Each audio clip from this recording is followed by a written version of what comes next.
Welcome back. Let's dive deep and navigate the mysteries of the stars to uncover what the universe has in store for you. In this video, we will explore the placement of Ketu in the first house. Ketu in the first house can have a significant impact on a person's life. Ketu is known as the headless dragon that brings isolation and confusion to the house that it is placed in. The first house is the house of self, body, identity, and physical well-being. Ketu in the first house brings a loss of identity. With Ketu in the first house placement, an individual may struggle with understanding their own identity and sense of self. People with this placement often feel disconnected from their own body and mind, and find they are unsure of who they truly are until later in life. This can manifest as a lack of confidence and self-assuredness. It's important that you look at your ascendant lord and where it is placed in your chart. You will place a lot of focus on things related to the house, and mistakes can be made regarding these things. Your ascendant lord simply means the planet that is ruling over your first house. For example, let's say you have Ketu in the first house of Taurus. You will need to find the planet ruling over Taurus, which is Venus, and then look to see where Venus is placed in your chart.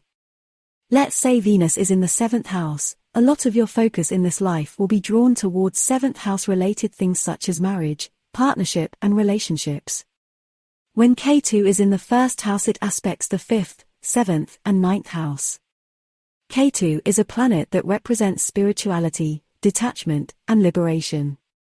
When Ketu aspects the 5th house in your chart, it can indicate challenges or unique experiences related to children, creativity, education, speculative investments, and romance. It may suggest a need to detach from ego-driven desires in these areas. When Ketu aspects the 7th house, it indicates challenges or obstacles related to relationships, partnerships, and marriage. It also suggests a need to examine issues related to trust and commitment in these areas of life. There can be smoke and illusions showing that your partner is not at all who they seem to be. When Ketu aspects the 9th house in astrology, it indicates detachment from traditional beliefs and a focus on spiritual exploration. It may also suggest a tendency towards solitude and introspection in matters related to higher education, long-distance travel, and philosophy. However, the specific effects will depend on the placement of other planets in the chart and the overall planetary alignments. Having Ketu in the first house brings the blessings of research, spiritual awakening, and self-realization to an individual with this placement. Ketu is often associated with spiritual growth and enlightenment, and its placement in the first house can indicate a strong desire for spiritual awakening. An individual with this placement may find that they are drawn to meditation and other spiritual practices that help them connect with a higher power. It is very possible to see someone with this placement becoming a yogi or yogini and having very little possessions, living a simple life.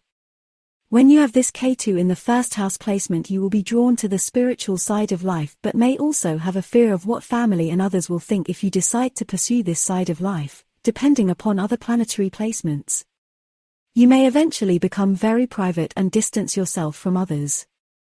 When Ketu is in the first house, an individual may struggle with creating meaningful relationships with others.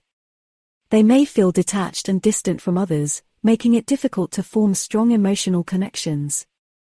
This placement of Ketu can bring desire for wanting to be alone without ever feeling lonely, depending upon the placements of other planets and the sign that Ketu is in. Having this placement also brings psychic abilities and spiritual awareness to the person with this placement. You will have an understanding of things that most people don't have the mental capacity to grasp within their intellect. Because of this, you will often feel misunderstood. This can also bring feelings of not belonging anywhere, due to the fact that you don't find many people you can relate to. When you do find someone, you will find that it reaches a limit because again, most people just don't have the mental capacity to fully understand you. Ketu is also associated with career and professional success, and its placement in the first house can indicate a struggle with finding one's calling or achieving success in their chosen field. This person can find themselves being indecisive in choosing a specific career path. An individual with this placement may feel uncertain about their career path and may struggle to find fulfillment in their work. Ketu in the first house placement can also indicate potential health issues, particularly related to the head and face. Individuals with this placement may experience headaches, migraines, or other issues related to the head and face. Many people with this placement tend to be diagnosed with rare conditions. It's important for them to take care of their health and seek medical attention when necessary. Having Ketu in the first house indicates a strong spiritual inclination, detachment from material desires, and a tendency towards introspection and solitude. It may also bring sudden changes and unexpected events in one's life. However, the overall impact of Ketu in the first house can vary depending on other aspects of the individual's chart. If you enjoy gaining insight that is catered to your personal astrological placements, don't forget to subscribe and hit the bell so you never miss a video.